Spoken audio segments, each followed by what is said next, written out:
Welcome back to the sweatshop. In today's video, we're going to be talking about brake lines, the tools you might need, and the difference between different types of brake lines. And yeah, just trying to answer some basic questions that you guys might have out there that no one's potentially answered. So yeah, let's get started. On every single car, you are going to have brake lines and hard lines for various types of hydraulic fluids flowing through them, from power steering to transmission lines and all sorts of stuff. And sometimes at some point in the ownership of your vehicle, you're going to need to replace something like that. The most common lines that generally tend to be replaced and manufactured in-house by a mechanic are brake lines, and they can be a royal pain in the ass sometimes depending upon the tools and the materials that you select. There are various types of tools out there as well as materials, so it is important for you to know exactly what you're looking at and what you're dealing with. So in today's video, we are going to try our best to answer those questions. Of course, before we go ahead and start off with the rambling that will ensue, because if you've watched my videos in the past, you'll know what they're like and can be like. I'm going to try my best to keep the answers as short as possible and as precise as possible without me rambling on and on. Of course, there'll probably be plenty of bloopers, so make sure you watch those as well. Of course, before we get started with today's video, do me a big favor. Hit that subscribe button as well as the notification bell so you never miss one of my new videos. Now, what you're looking at on the table is your standard coil of hardline. This guy here is a 1/4 inch hardline, not a common one, but is used for certain types of stuff like evap lines, fuel holes, and whatnot.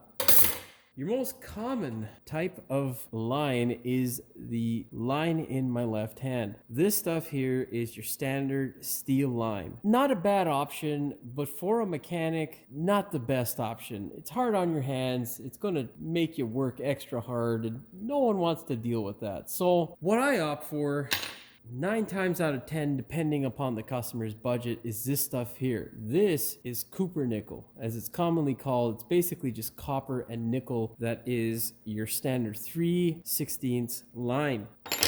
That is the stuff that you want, and it is awesome to bend by hand. It never rots. We've got lines now that we put on 10-15 years ago that are Cooper nickel, and they're still out there dealing with the Canadian rust and atmosphere and whatnot, and they've done a great job. This stuff here, even though it's coated with either zinc or sometimes they come with a rubber coating, especially from the stock or OE manufacturer, they'll have a rubber or plastic coating on the line. And often by the joint section where your flare nut or your tube nut is going to go on, that guy there will rot, and that's generally where you'll have issues that tissues just won't solve. However, you can avoid the rot altogether with the Cooper nickel. So this stuff here, considerably cheaper, but this stuff here will last you a lifetime. And if it's a car that you really like, I always recommend going with this stuff here.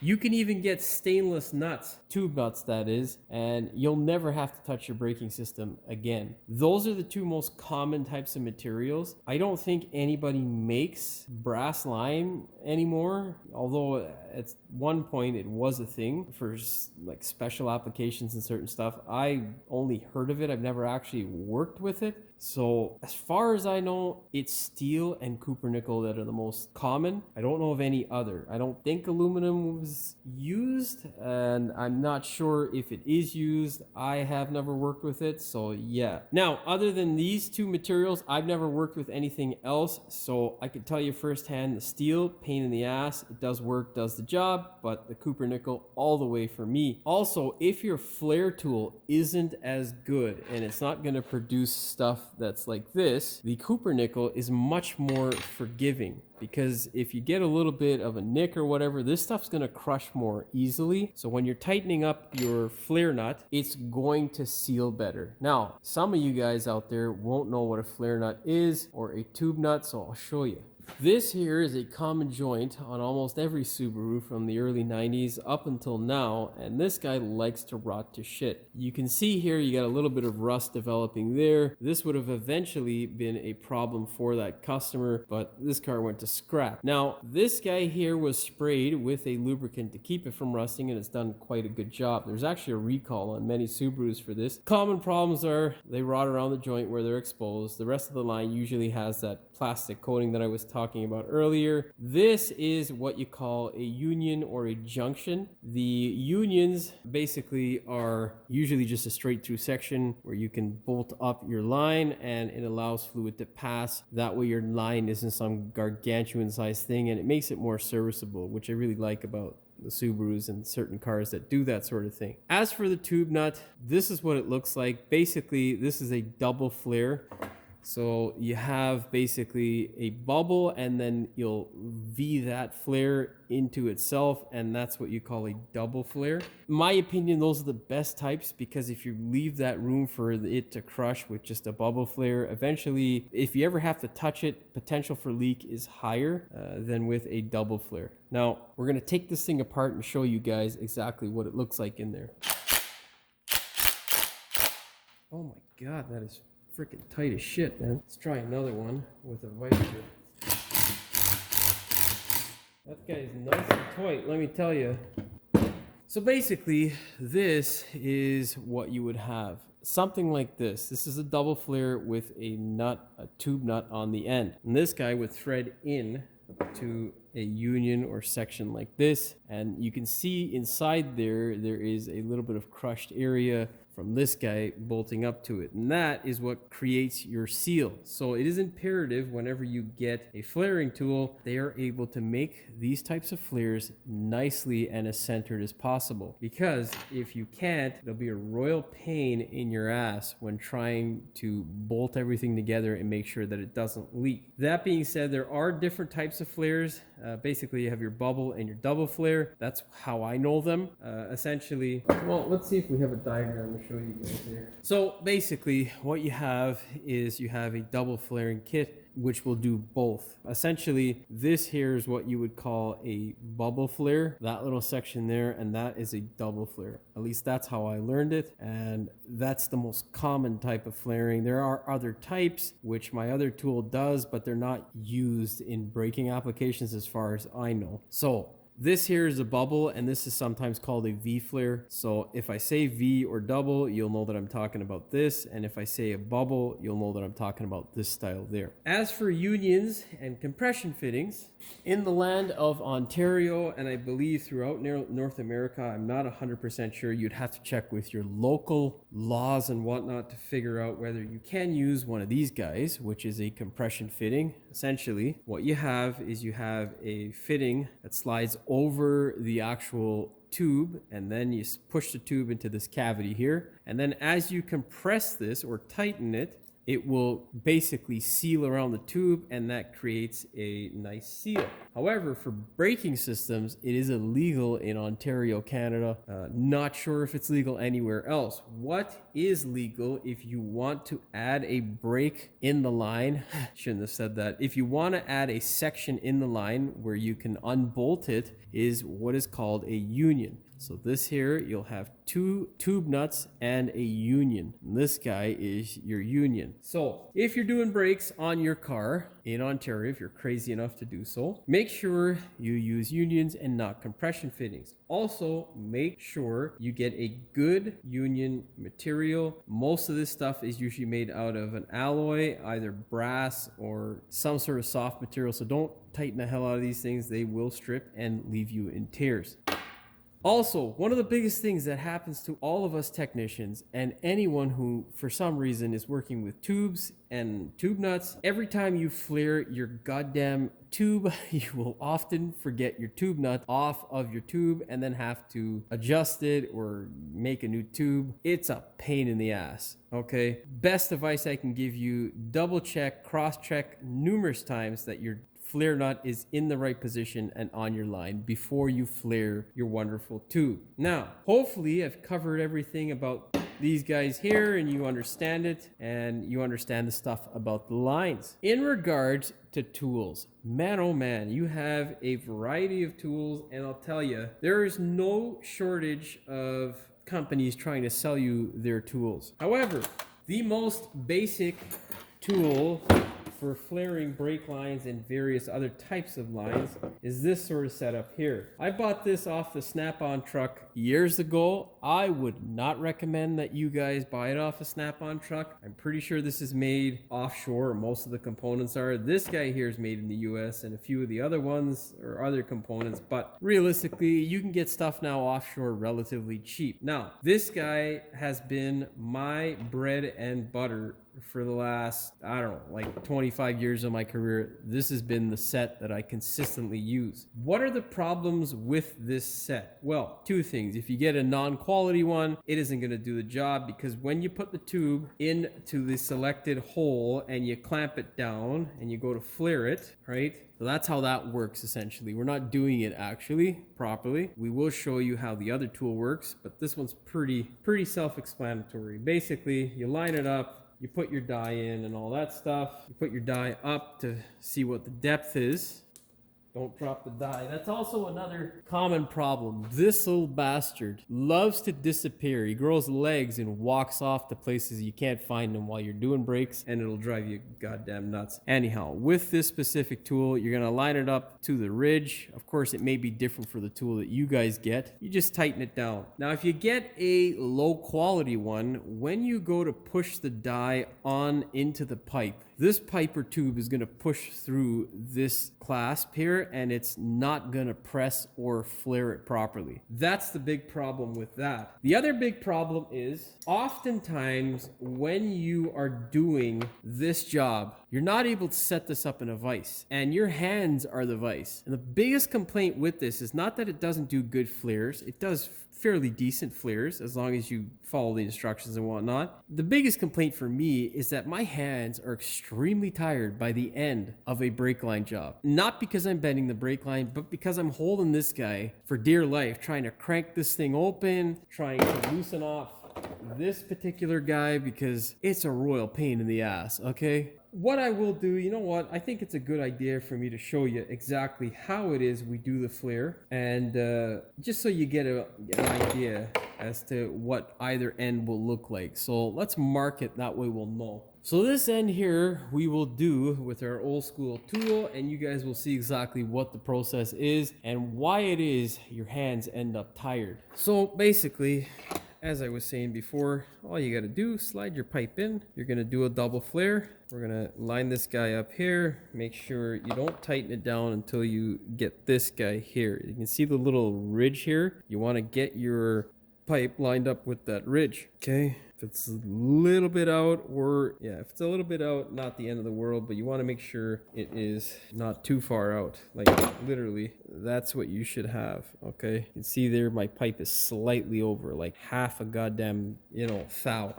Okay. Now you're going to tighten that guy up. Be gentle. You don't want to be overly aggressive, because yeah, you can break these goddamn things, and that's not our object here. It's to explain, oh, this guy's a little tight on this side. You're going to get your cutter, and this guy here, invaluable, wonderful cutter, but isn't always going to fit in the tight places. Now you're going to take that and shove her in the hole, get some of that copper out. Nice thing with that is, with the Cooper nickel line, it is nice and easy to get rid of that excess material. You're going to take this guy, and this is one of the things I've modified mine. I just beat this so that I can slide this goddamn thing in and out relatively quickly. Shortens your time span down quite a bit. Back this guy out, slide this guy in, all right, and then you're gonna just simply tighten that guy down, okay? Now just simply tighten it up. Now with the steel line, this is much harder to do, and you can see there it's crushing, but it isn't perfect, So that's what you get with, this sort of design. Now it's nice and tight. Now what you're gonna do is try to back it off, and when you're doing this, see how much action that puts into your wrist there? Not fun. And if you do, like, say, 4 at the minimum, but if you're doing like 6 or 7 of these, or 6 or 8 of these joints, it's a pain in the ass. Now you can see there, it's not perfect, but it's good enough. It'll do the job, okay? Most of your bubble flare tools like this are going to do this job, okay? Now to bubble or double flare, what you do is put that guy down all the way like so and just flare. You turn it until you get a decent amount of friction. You kind of got to get a feel for it by hand. And if you're not sure, just put it down as much as you can, like you see, or until you feel comfortable. And this is what I don't like, right? Like doing this shit by the end of the fucking day. Yeah, so I got to put it in my hip, or basically on my thigh, to help it break loose. If you're not sure as to whether you flared it enough, pull this guy back and then you can compress this a bit more. I wouldn't do it any more than that. That's fine enough. Now you can see that process isn't exactly hard to do. It's hard on your hands, but as you go through this process, you start to realize after a good few of them that you're gonna get tired, right? And in the mechanic game, longevity is your key. You want to make sure that you're not doing stuff that's going to kill you. Now you can see there the quality of the flare. It ain't perfect, but it's going to do the trick. It's going to be fine. It'll work. Now there are tools out there that are going to make perfect flares for you and stuff like that. Those are thousands of dollars. Well, not necessarily thousands of dollars, but they're not cheap. They're quite the pretty penny there. So do you want to spend all your money on that stuff, especially as a young technician or a do-it-yourselfer? No, not necessarily. So if you're going to do brake lines, good quality kit like this should do the trick. Okay? Now, biggest complaint, like I say, tired hands, brother. You don't want them. You don't want them. Okay? Solution. Well, Mastercool has a kit that does a number of functions, and it does it hydraulically, which, oh my God, so much easier for your hands. Before we get to that kit, I'm going to show you another kit that I have never used, okay? I bought it because I was young and stupid, okay? I didn't know whether I'd ever use it, and it came across in a deal of used tools, and I picked it up. I've never used it. I've had it. It's in my box now for like 15 years. Don't buy this tool, okay? Unless you have a use for it, don't buy it. This specific tool, this is what you're gonna need. If you want it off a Snap-on truck, that's the number. Double flaring tool is what it is. It's a 45-degree kit. That's all you really need to do brake lines. If you're a DIYer, that's the stuff you wanna go for. If you're a technician, however, well, let me get this deadbeat kit out of the way. This here is a bubble flaring kit. Probably works great. I've never used it. Don't buy it. Don't need it. It's also Blue Point. If someone wants to buy it, let me know. I paid $100 for it and I'd like to get it back. But yeah, this guy here, I've just never used it. Maybe I might find a use for it someday. Don't buy that. Save your money. Now, if you're a technician, you want to make your life easy, have I got a treat for you? This here is a Vevor kit. Okay, they came up probably like a year or two ago now, and I've bought a few things from them, and I gotta say, when you buy stuff from China and you think it's gonna be half the size when you get it, well, Vevor is one of those companies where it's actually 2 times the size. It's enormous. This is a hefty kit. This guy basically does everything that the Mastercool kit does. It just does it with Chinesium precision, which is slightly better than my old flaring tool, and I'm okay with that. Basically, you get a deburring tool, which is really nice.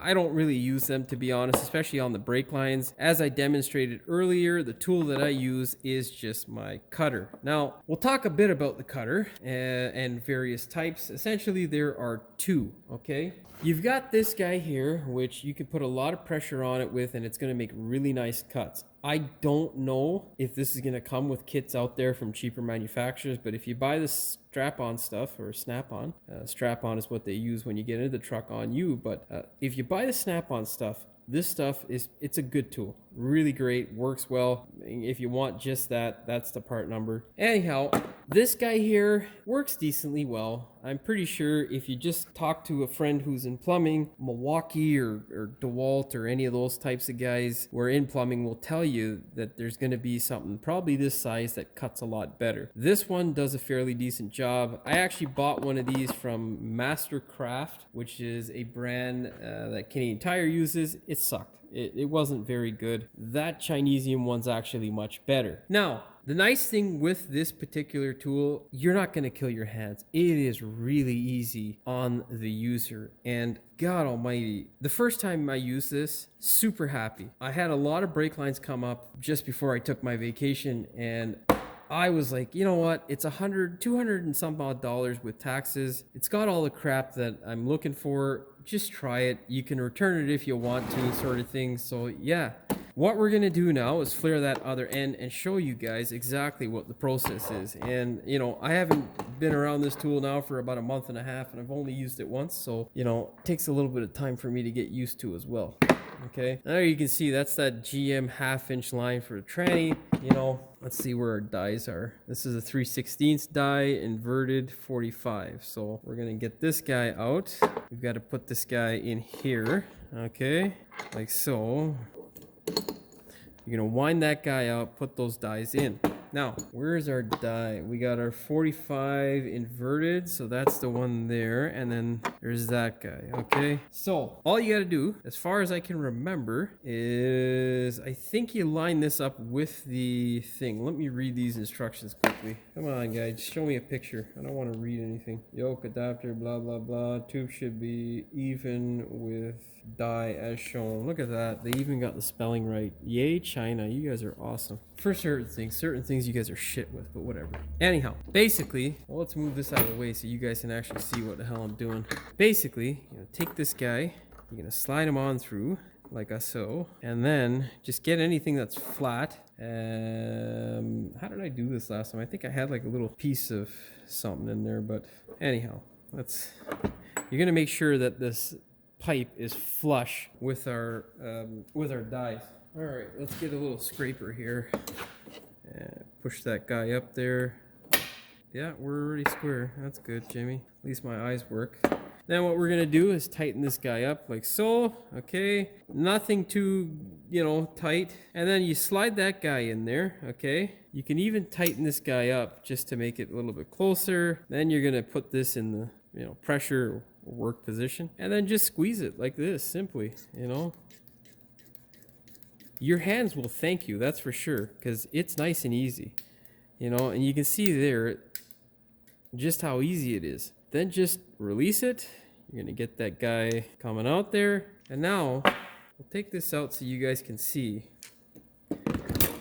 how effortless that was. And look at the quality. It's actually fairly good. It's a better flare than my USA made old school flaring kit. So now just put that guy in there again. Of course, you wouldn't do this if you were doing this in actuality. You would have it all together and wouldn't move it. Now you take the 45-degree piece, and this guy here is going to flare it all the way and make us a double flare. So currently what we have, this style here, is a bubble, and now we're going to make it a double or V flare.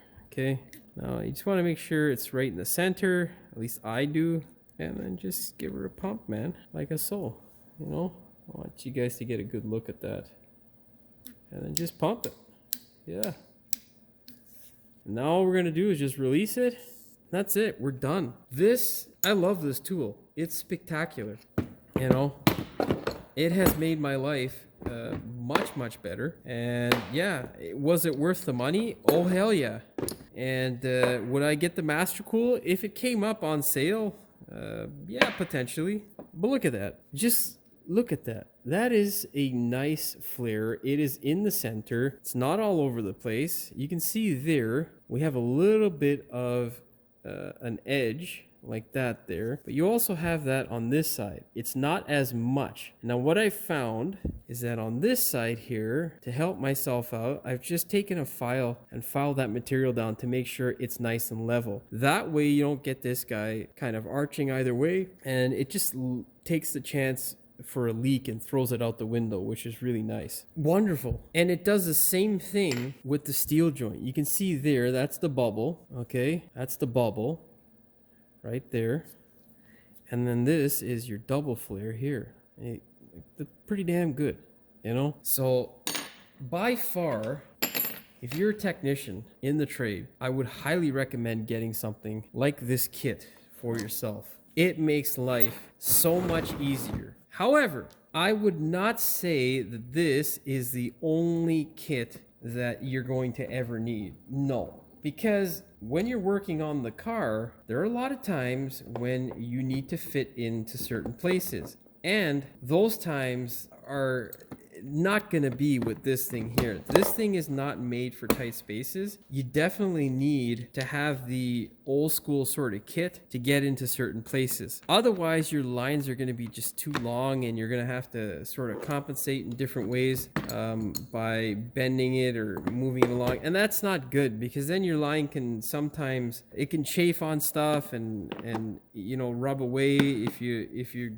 don't pay attention, just because you're trying to compensate for the lack of room or the amount of room that you're going to need in order to operate this tool properly. So this tool is great in many positions. However, the other tool is invaluable as well. With the other tool, I've never not been able to complete a job. So I would definitely recommend getting that tool first and then this tool as well. And it's relatively cheap. So, and it does a good job. So this tool, 100% supported all the way. Great decision. Now, a few other things that aren't really necessary for doing brakes, but definitely help: a straightener. So let's get rid of this guy. I hope I answered all my viewers' questions or questions that I would have liked to have known about this. Vevor, great job. If you guys want to send me some tools for review, I'm all for it. Reach out, because yeah, I've bought a bunch more stuff from you guys and I quite like your stuff. Pretty good. Anyhow,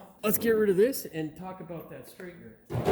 So when I was doing my Mazda, my little toy car, I wanted to have beautiful looking lines because I wanted them. I just don't like lines that are bent to shit and it looks all janky and whatnot. So I invested in this tool, which at the time I paid way too much money for. I paid like, I think it was like $300 or $400 for this thing. You could probably find it for like half that price. Hell, you could probably make your own with a set of bearings and whatnot. But essentially, you take a coil like this, you adjust it, this tool, to the size of the actual tube, and it's going to give you this. Something that's nice and straight, that looks really nice after you bend it into position and, you know, your line isn't all wonky and all over the place. So not necessary at all to do brake lines or brake line work, but man, oh man, does it make your life easier? Are customers impressed? Do people like seeing a nice looking line that looks completely stock on their car? 100%. So for me, this is one of those tools that's a must have in my shop, but if you're doing it in the driveway or if you're starting out, not absolutely necessary. And truthfully, you could probably find it way cheaper than whatever I paid for it. I think it must have been between like $300 and $500, something like that. Was it worth it? Yeah, I guess at the time, but you probably get this stuff much more cheaper now. And you know, here, this is what it looks like on the inside there. You get some rollers, some bearings, throw that shit together. You don't have to have a nice aluminum piece like this. You make it out of steel or whatever, and you know, make your own thing and you're good to go. I'm pretty sure too on YouTube, they'll probably have some guy who shows you how to straighten this stuff.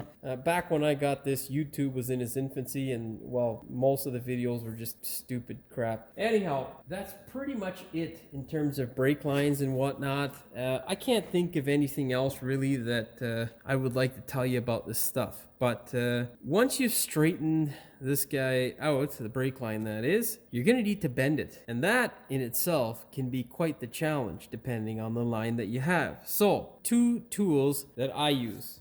There's this guy here, which I generally use for bigger line. You can use it for, you know, the brake line, but it doesn't really do a good job. And you can see here, the radius of this isn't very tight. So for brake line, because I predominantly use the Cupra-Nickel, which like I say is easy to bend, what I usually use is my impact sockets. So if you have a socket that has a ridge like this, that's all you need. Right there. You just form it around like this, you know.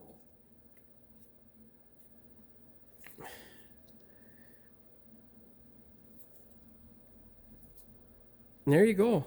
You know, that's a decent bend. It could have did better if I would have paid attention. What you want to do is hold it in there and then slowly bend around. That way you don't sort of have that collapsing.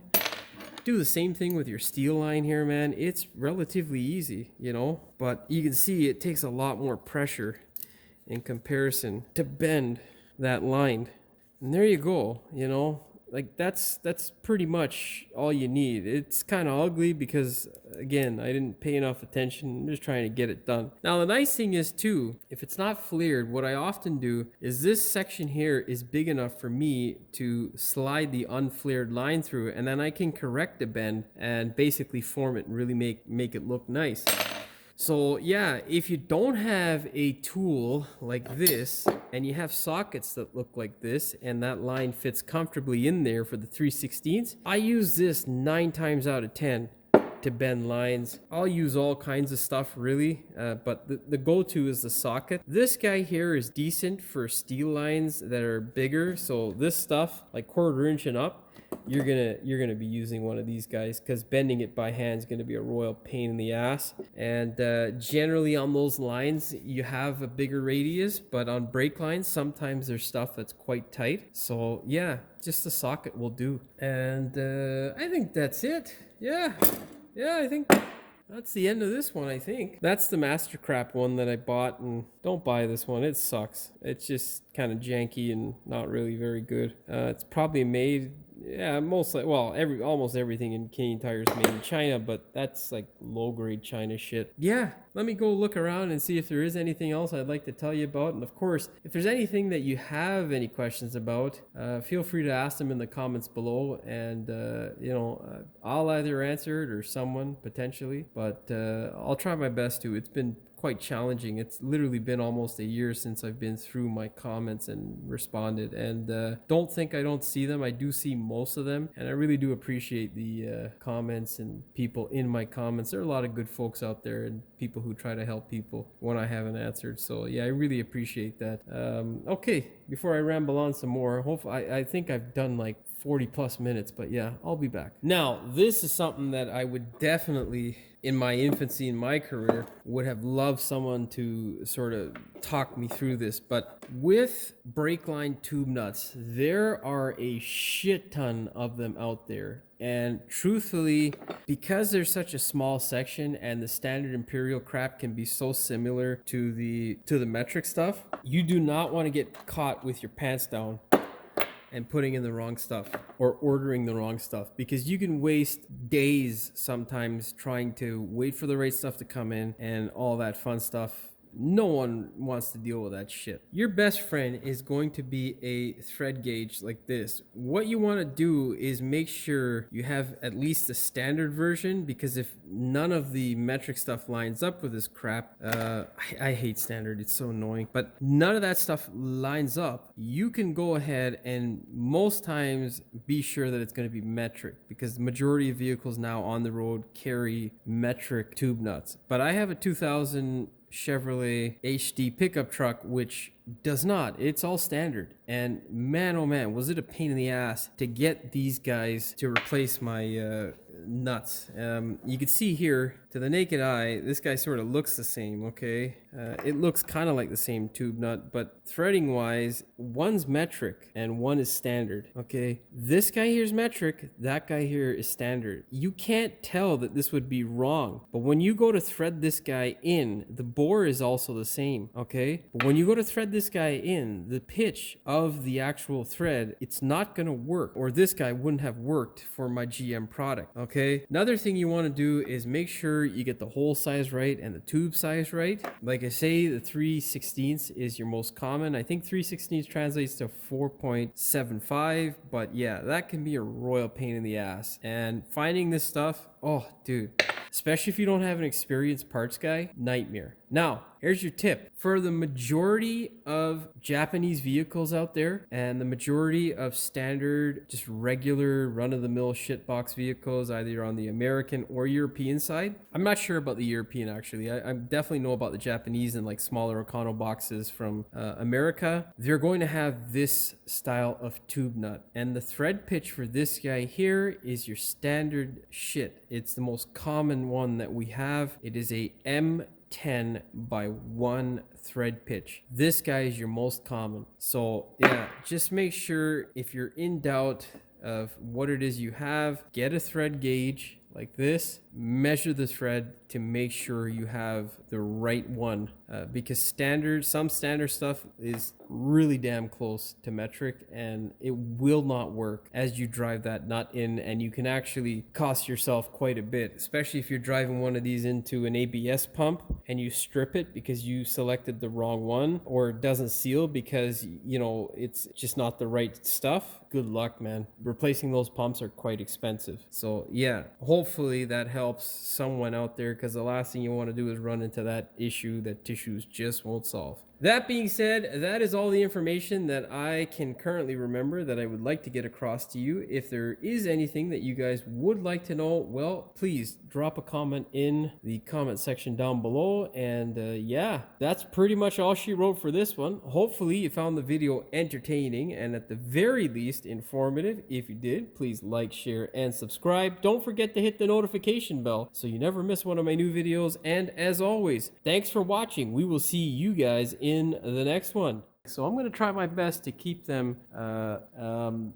We've put lines on now for the last like 10-15 years, I think, that are still on cars that are out there sucking up the Canadian rust and salt and all the rest of that shit. That doesn't make any fucking sense. Now, as for the materials, the benefit other than the as for these two materials, other than the benefit of it being really malleable and not rusting, it is nice to look at your lines when they're not all that doesn't make no fucking sense. Now, other than the lines, I don't know where the fuck I'm going with this because I'm super tired. I'm still jet lagged from my vacation, so yeah, my fucking brains are all over the place. Now, other than these two materials, I've never worked with anything else, like I stated before, so this was fucking pointless. One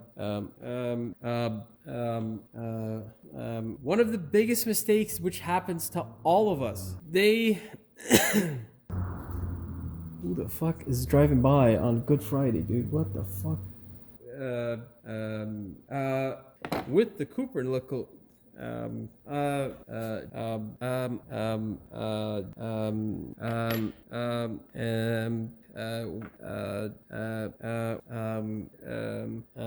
That being said, That being said, I think that's all the information that that's definitely all the information that I can remember. Fuck's sakes.